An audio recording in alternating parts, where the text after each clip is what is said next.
Inside Charlie Watts' 57-year marriage to wife Shirley Shepherd. The Rolling Stones drummer died on the 24th of August in London surrounded by his family. Rolling Stones drummer, Charlie Watts, died on Wednesday in London at age 80, but despite his rock star status, Watts is said to have harbored one regret about his life in the limelight. "The one regret I have of this life is that I was never home enough," Watts once said about his wife of nearly 60 years, Shirley Shepherd, according to Vulture. "But she always says when I come off tour that I am a nightmare and tells me to go back out." The couple shared a daughter, Srafina, along with a granddaughter named Charlotte, and their love story is one worthy of its own Hollywood production. Watts said in his book, according to the Rolling Stones, that he initially was drawn to Shepherd in the early 1960s when they crossed paths as Watts was rehearsing with Alexis Skinner's band. Two of the guys in the band, the piano player Keith Scott and Andy Hugenboom, the bass player, were from Hornsey Art School, which is where Shirley was studying, and she came down with Andy and his wife, Watts explained, per People magazine.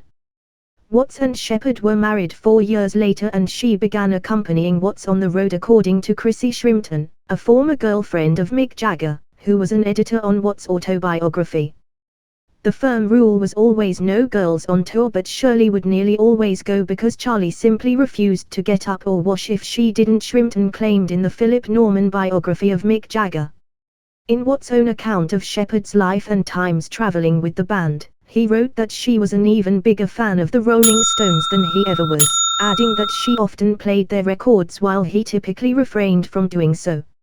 "My wife and daughter may come out on tour, but Shirley's always had other things outside of this band," he wrote in, according to the Rolling Stones per People.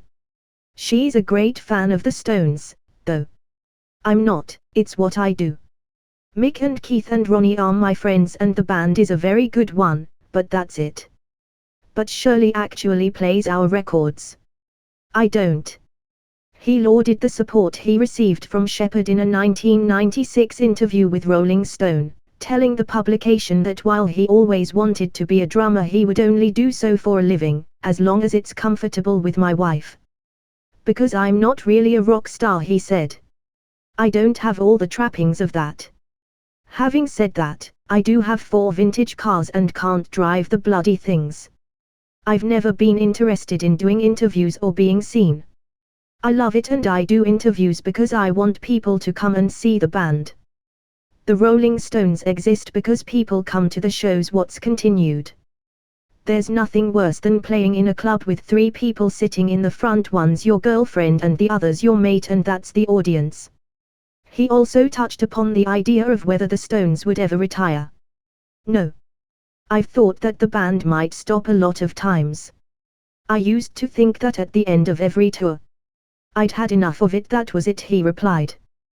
"But, no, not really. I hope, when it ends, that everyone says, that'll be it.